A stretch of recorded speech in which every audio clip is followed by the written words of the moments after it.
ఇక్కడ ఇంకొక ట్రిక్తో మీ ముందుకు రావడం జరిగిందండి. ఒకసారి చూడండి 2, 4 అవి ఏంటి ఈవెన్ నంబర్స్, సరి సంఖ్యలు. ఇక్కడ 2, 4, 6, 2, 4, 6, 8, 2, 4, 6, 8, 10 అన్ని ఈవెన్ నంబర్స్, అంటే some of all even numbers. Okay, సరి సంఖ్యలు మొత్తం చేస్తున్నాం. ఇప్పుడు చెప్తున్నారు, ముందే చెప్పాలి కదా. సరే, ఇక్కడ ఎన్ని సరి సంఖ్యలు ఉన్నాయి? How many even numbers are they? 2. So 2 కి నెక్స్ట్ నెంబర్ తో మల్టిప్లై చేయండి, అంతే. 2 3 6 మొత్తం అయింది. 2 + 4 అంటే 6. ఇక్కడ ఎన్ని ఈవెన్ నంబర్స్ ఉన్నాయి, ఎన్ని సరి సంఖ్యలు ఉన్నాయి? 3.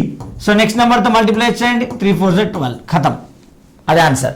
ఇక్కడ ఎన్ని నెంబర్స్ ఉన్నాయి? 4 నెంబర్స్ ఉన్నాయి. నెక్స్ట్ నెంబర్ తో మల్టిప్లై చేయండి, 4 5 20. ఇక్కడ ఎన్ని నెంబర్స్ ఉన్నాయి? 5 నెంబర్స్. నెక్స్ట్ నెంబర్ తో మల్టిప్లై చేయండి, 5 6 30. దీని మొత్తం యాడ్ చేసి 30 వస్తుంది. ఇక్కడ ఎన్ని నెంబర్స్ ఉన్నాయి? 3 + 3 6 నెంబర్స్ ఉన్నాయి. నెక్స్ట్ నెంబర్తో మల్టిప్లై చేయండి, 6 7 42. మరి ఈ రెండింటికి ఏం ఆన్సర్ వస్తుందో మీ యొక్క కమెంట్ బాక్స్లో తెలియజేయండి. గుర్తుపెట్టుకోండి, ఈ ట్రిక్ అనేది కేవలం ఈవెన్ నంబర్ సరి సంఖ్యలకు మాత్రమే అప్లికేబుల్. షార్ట్ కట్ అనేది ఏ విధంగా వచ్చిందో తెలియాలంటే ముందు కాన్సెప్ట్ తెలియాలి. షార్ట్ కట్ కాన్సెప్ట్ రెండు చాలా క్లారిటీగా తెలుసుకోవడానికి మేత్రు శ్రీనివాస్ లాజిక్స్ అనే యాప్ని డౌన్లోడ్ చేసుకోండి.